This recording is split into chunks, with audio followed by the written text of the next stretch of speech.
If you've ever been to Lagos, you know one thing for sure: food is everywhere. From the moment the sun rises, the streets come alive with the sizzle of frying oil and the steady rhythm of wooden ladles clanking against iron pots. On every corner, someone is selling something. There's the woman roasting bole, also known as plantain, over a wire mesh, the man expertly flipping puff-puff into bubbling oil, and the countless bukas, those small roadside canteens where sweaty traders, impatient Okada riders, and suited-up bankers all squeeze together at rickety tables, sharing the same steaming plates of jollof rice, efo riro or uwedu. But in the middle of all these options, in the heart of Ikorodu, there was one place that stood above the rest. A place where once you ate there, you never wanted to eat anywhere else. It wasn't the biggest restaurant. It wasn't the fanciest.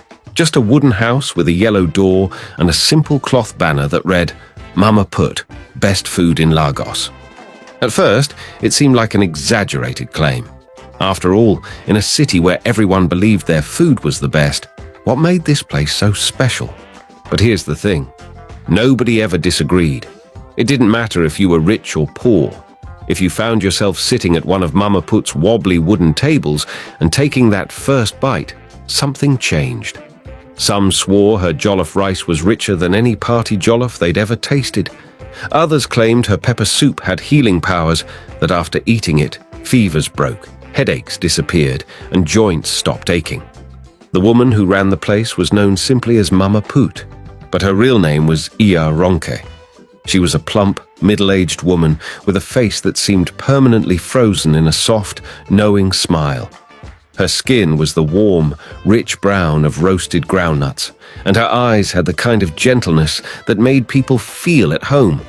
She moved through her shop with quiet confidence, her soft hands dishing out perfect portions of rice, soup, and meat. Never too much, never too little. Her voice was soothing, almost musical. Whether she was calling out an order or responding to a customer, she always spoke with the warmth of a mother talking to her child. She had been running the restaurant for over 10 years. People would travel for miles just to eat at her place. Taxi drivers took detours. Construction workers timed their breaks. Even those who had their favorite bukas suddenly found themselves making excuses. Let me just see what the hype is about. But once they ate there, they never ate anywhere else again. And that was the strange part. It wasn't just about the taste. It was something more. At first, people thought maybe it was her secret ingredient. Maybe she had some rare type of pepper, or maybe she cooked with special herbs that gave her food an extra kick. No one had ever seen her buy ingredients. Other food vendors went to the market every morning. You'd see them at mile 12, haggling over bags of rice, selecting the freshest tomatoes, fighting over the price of onions. But not Mama Put. Nobody had ever seen her carrying baskets or bargaining with traders. Her food never ran out. Even when her shop was packed with customers from morning till night, there was always enough. Other restaurants had to close when their pots emptied, but at Mama Put's, a fresh batch was always ready, steaming hot as if it had just been cooked. Nobody had ever seen her cook. You'd hear the sounds of cooking, the clatter of pots, the bubbling of stew, but no one had ever actually seen her in the act. And yet, nobody questioned it, because once they'd tasted her food, it was like they couldn't question it, and the people of Lagos were always too busy to even start figuring out things like that. Even her workers, young boys and girls who ran in and out of shop, serving plates and clearing tables, knew nothing. Nobody pressed further, because as long as they could eat, they didn't care. Tunde, a university student struggling to pay his fees, had just gotten a job at Mama Put's. Tunde was the kind of person who never liked to ask for help. He had grown up in a small, crowded apartment in Mushin, where privacy was a luxury and survival was a daily competition. The firstborn in a family of 4, he had learned early that if you wanted something, you had to fight for it. His mother, a tired but resilient woman, sold vegetables in the market, stretching every naira to make sure her children had food on the table. His father? a man who had disappeared years ago, leaving behind nothing but an old photograph and a list of unpaid debts. Tunde wasn't bitter about it. Life was what it was. But right now, life wasn't just hard, it was crushing. He was in his third year at the university, studying business administration at Lagos State University. School fees were due in a month, and his account balance was nothing but a cruel joke. His mother had sent him what she could, 5,000 naira, but it was barely enough for transport and daily meals, let alone tuition. And if he didn't pay on time, he'd be forced to drop out. That wasn't an option. So when he heard that Mama Put's kitchen was hiring, he didn't hesitate because the pay was good and could make up for his school fees, and since the work came in shifts, so he could be doing the evening shifts. Tunde arrived at Mama Put's kitchen just before 6 p.m., dressed in a worn-out t-shirt and a pair of faded jeans. The restaurant was already packed, customers spilling out onto the wooden benches outside, their hands busy with steaming plates of rice, soup, and meat. A small group of Okada riders sat by the entrance, noisily tearing into their goat meat. Behind them, a man in a tailored suit ate silently, his fingers skillfully picking apart a piece of soft pounded yam. Mama Put's kitchen was one of the few places in Lagos where status didn't matter. "New boy, Abby." Tunde turned to see a young man, about his age, tying an apron around his waist. He was short, with sharp eyes and a lopsided grin. "I be Daniel," the guy said, handing Tunde an apron. "Oh yeah, make we start." Daniel showed him the ropes, how to serve, where to stack the plates, how to handle difficult customers. It wasn't hard work, but it was fast. The plates never stopped coming, and the customers never stopped ordering. By 10 p.m., Tunde was sweating. His arms ached from carrying heavy trays, but the job wasn't too bad. In fact, it was almost too easy. Then, just as he was wiping down a table, he heard it. A noise. Faint. Almost unnoticeable. Coming from the kitchen. It wasn't the usual clatter of pots and pans. It was something else. A soft humming, like a woman singing under her breath. A bucket shifting. The sound of liquid being poured. Tunde turned to Daniel. "Who's still cooking at this time?" Daniel froze for a split second before forcing a smile. "Na Mama Put." "At this time of the night?" Daniel grabbed a tray and walked away. "Just do your work." Tunde frowned. Something about the way Daniel avoided eye contact made his stomach tighten. He turned to one of the older workers, a quiet man named Baba Femi, who had been working there for years. "Baba, what's inside that kitchen?" Baba Femi gave him a long, steady look before leaning in and whispering, "Never enter the kitchen after dark." The words sent a chill down Tunde's spine. "Why?" he asked. Baba Femi shook his head. "No ask questions, way no concern you." Then he stood up and walked away. Tunde tried to ignore it, tried to focus on the work, tried to tell himself it was none of his business. But the thought kept creeping back into his mind. What was Mama Put doing in that kitchen so late at night? And why did nobody else seem to question it? By 11:30 p.m., the last customer had left, and the workers started closing up. Tunde wiped down the last table, stole a glance at the kitchen door, and felt his pulse quicken. The noises were still there. The humming, the shifting, the slow, careful pouring. Daniel locked up the front door and turned to Tunde. "You fit go now?" "You no stay behind?" Tunde asked. Daniel let out a short laugh. "Stay for wetting. My shift on finish." One by one, the workers left. All of them. Nobody stayed behind. Nobody even looked at the kitchen door. Mama Put was still inside, alone. Tunde hesitated. Then he stepped outside, inhaled the cool night air, and told himself to forget about it. Whatever was happening in that kitchen wasn't his problem. Tunde barely slept. Every time he closed his eyes, he heard the humming again. He imagined Mama Put, alone in the kitchen, pouring something into her pots. He thought about the way her food never ran out, about the way customers never stopped craving it. Something wasn't right. And the worst part?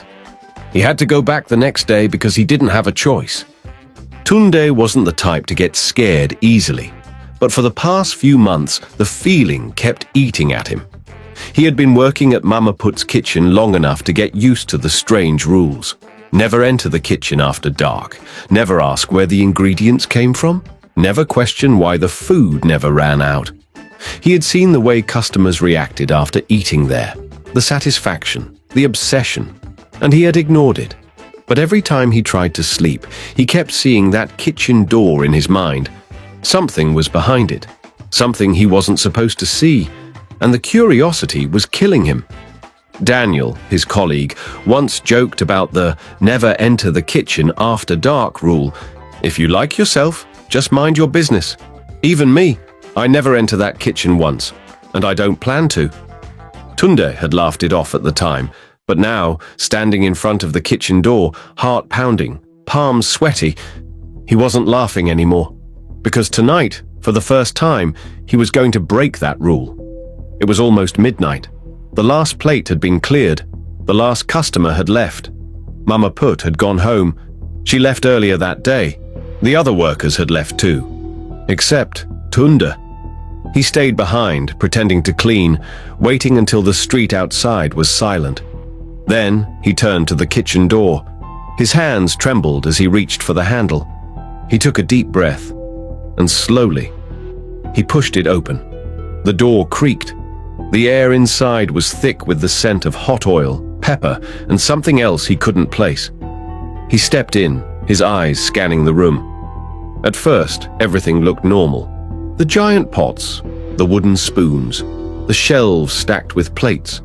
But then, he saw the bowls, a row of large metal bowls neatly arranged on the counter, each one filled with a thick yellowish liquid.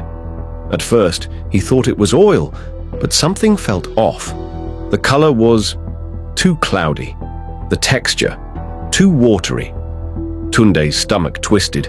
His mind screamed at him to walk away, but the realization hit him so hard he almost collapsed. It wasn't oil, it was urine. Mama Put was cooking with her own urine. Tunde slapped a hand over his mouth to stop himself from gagging. He staggered back, knocking over a wooden stool. The sound echoed through the empty restaurant. He didn't wait to see if anyone heard it.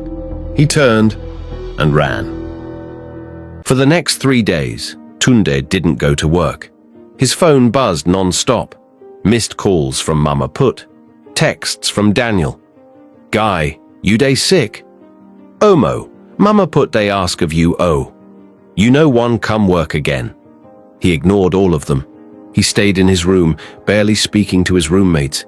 He tried to eat. He couldn't. Rice tasted like sand in his mouth. Gari made him nauseous. Even bread and tea, the easiest thing to eat, felt like chewing paper. No matter what he tried, nothing satisfied him. And that was when the real horror set in. Because there was only one thing his body craved: Mama Put's food. By the 5th day, Tunde felt like he was dying. His hands shook. His stomach twisted in pain. His head ached so badly he could barely think. His roommates noticed. Tunde, you sure say you never carry malaria? Make we go hospital. He waved them off. How was he supposed to explain that the only thing that could fix him was the very thing he was running from? That night, as he lay in bed, drenched in sweat, he finally broke. He grabbed his phone, scrolled to the last message from Daniel, and typed, "I'd come work tomorrow." The next evening, he walked back into the restaurant. His legs felt weak, his mouth was dry. But the moment he stepped inside, the smell hit him. That familiar, rich, mouth-watering aroma. His stomach growled so loudly, one of the customers turned to look at him. And then, he saw Mama Put. She was standing behind the counter, same soft smile. Same plastic water bottle in her hand. She didn't look surprised to see him. She didn't even ask why he had been gone for days. She just smiled wider and said, "Welcome back, my Pekin. I know say you go come." And the worst part? Tunde knew she was right, because no matter how hard he had fought it, no matter how much he had tried to resist, he was already hooked. Desperate, Tunde visited an old herbalist deep in a place called Ipe, still in Lagos. Tunde had never been to Ipe before, and if he had a choice, he would never have come. The roads were terrible, the air smelled of burning wood, and the deeper he went, the more the buildings faded into thick bushes and eerie silence. The Danfo driver that brought him had looked at him strangely when he gave his destination. "You sure say na here you on go?" the man had asked, eyeing him through the rearview mirror. "Yes," Tunde had replied, gripping his phone tightly, even though there was barely any network here. The driver said nothing else. He simply grunted, dropped Tunde off at the last stop, and drove away without looking back. Now, standing alone in front of a mud house, Tunde wasn't so sure this was a good idea, but he was desperate, too desperate to turn back. The door creaked open before Tunde could knock. A man stood there, old, hunched, with deep wrinkles carved into his dark skin. His eyes, sharp and calculating, studied Tunde for a long moment before he finally stepped aside. "Enter." Tunde hesitated, but forced himself to step in. Inside, the room was dimly lit, the air thick with the scent of burning herbs. Strange symbols covered the wooden walls, and in the middle of the room, on a small mat, sat an iron bowl filled with a dark, bubbling liquid. The old man sat cross-legged on the floor and gestured for Tunde to do the same. "Speak," he said simply. Tunde swallowed hard, and then he told his story. The old man listened without saying a word. His face gave nothing away, but when Tunde finally finished, the man nodded slowly. "You are cursed." Tunde's breath hitched. "Cursed? But I didn't do anything. I only ate the food." "That is why you are cursed," the herbalist cut in. He reached for a small clay pot and poured something into the iron bowl. The liquid inside sizzled, releasing a thick, white smoke. "Mama Put's food is not ordinary," the old man continued, his voice calm but firm. "It is bound by something unnatural, and you, like many others, have fallen under its hold." Tunde's stomach churned. "But how?" The old man stirred the bowl, watching the smoke curl into strange shapes. "Her urine is not just urine." "What do you mean?" "It is a binding spell," the old man said. "A spell that ties the soul of whoever consumes it." Tunde felt sick. It was worse than he thought. He had imagined a lot of things, maybe just juju.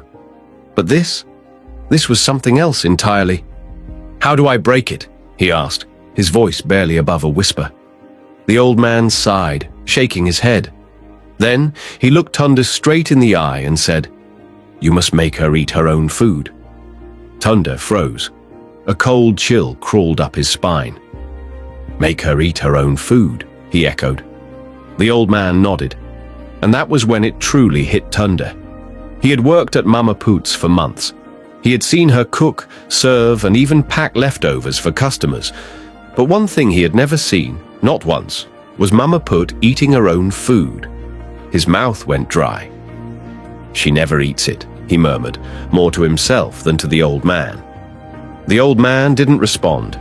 He didn't need to, because deep down, Tunde already knew the truth. Mama Put's food wasn't meant for her. It was only meant for others, for people like him. And now he had only one way out. He had to do the impossible. He had to make Mama Put eat her own food, and if he failed, he didn't even want to think about what would happen. Tunde barely remembered the journey back. His mind raced with one question. How the hell was he going to do this? Mama Put was no fool. She never ate her own food. He needed to be smart. He needed a plan, and whatever he was going to do, he had to do it soon, because the cravings were getting worse, and he knew if he didn't break free now, he never would. Tunde barely slept that night. He lay on his spring bed, staring at the ceiling, his mind racing. His body was weak. He hadn't eaten properly in days. Nothing satisfied him anymore, except the thought of going back to Mama Put's. The cravings were unbearable, but he knew if he returned without a plan, he would never leave again. The next day, which was on a Saturday, the only day Tunde worked morning and afternoon shifts, Tunde walked into the restaurant as if nothing was wrong. The air was thick with the familiar smell of agusi and jollof rice, but now it made his stomach turn. Mama Put was already behind the counter, her colourful wrapper tied tightly around her waist, her thick arms stirring a steaming pot of ogbono soup. She saw Tunde and grinned, revealing her gap teeth. "Ah, my boy, you donde recover? You no come yesterday." Tunde forced a smile. "Ah, Mama, body no too strong, but I day okay now." She scoffed. "Na because you never chop my food. Come, make I serve you small." Tunde's throat tightened. "Later, Mama. Make I serve customers first." She nodded and turned back to her pot. Good. He had time. Now, he just had to wait for the perfect moment. Lunch hour was madness. The small restaurant was packed. Customers shouted their orders. Bowls clattered. The air was filled with thick laughter and the sizzling of frying meat. Mama Put was busy, as always, moving from one pot to another, dishing food with impressive speed. And that was when Tunde saw it. Her bottle? A small blue plastic bottle, the same one she always carried. She never drank from the cups or sachet water like everyone else. Always her own bottle. That was it. That was his chance. Tunde glanced around. Everyone was too busy eating to notice him. Heart pounding, he unscrewed the cap of her bottle and poured in a spoonful of soup from the large metal pot. Tunde stepped back and wiped his sweaty palms on his jeans. Now all he could do was wait. Seconds turned to minutes. Minutes turned to hours. Mama Put moved around as usual, laughing, shouting at customers, giving Tunde orders. And then it happened. She reached for her bottle, uncapped it, tilted it to her lips, and took a sip, and immediately she vanished. The restaurant fell into chaos. Screams. Plates crashed to the ground. Customers jumped to their feet and ran away, their eyes wide with fear. "Where Mama Put?" someone shouted. "She just day here now! Jesus Christ!" "No be human being, oh!" another shouted while running. Tunde stood frozen in the middle of it all, his heart hammering in his chest. He had done it. He had broken the curse. But the nightmare was far from over, because that was when the real horror began. For weeks, nobody could eat properly. Restaurants across Ikorodu were empty. No matter what they tried, no other food satisfied them. Not jollof rice, not amala, not even their mother's home-cooked meals. It was like their bodies had forgotten what real food tasted like. But slowly, painfully, the spell began to wear off. Their appetites returned. Food tasted normal again. Life went on. But Mama Put's shop remained closed, abandoned, and to this day, nobody knows who she was, where she came from, or where she went. Moral of the story: 1. Be careful what you consume. Not everything that looks good is good for you. Just because something is popular or addictive doesn't mean it's safe. 2. Curiosity can save or destroy you. Tunde's curiosity led him to uncover the truth, but it also almost cost him his freedom. Sometimes seeking knowledge is necessary, but other times ignorance might be bliss. 3. Not everyone who serves you has good intentions. Mama Put appeared friendly and welcoming, but she had a dark secret. This teaches us to be cautious and not blindly trust everyone, especially when something feels off. 4. Addiction can be dangerous. The customers couldn't eat anything else because they were unknowingly addicted. This reflects how addictions, whether to food, habits, or even people, can control our lives without us realizing it. Don't forget to like, comment, and subscribe for more interesting stories.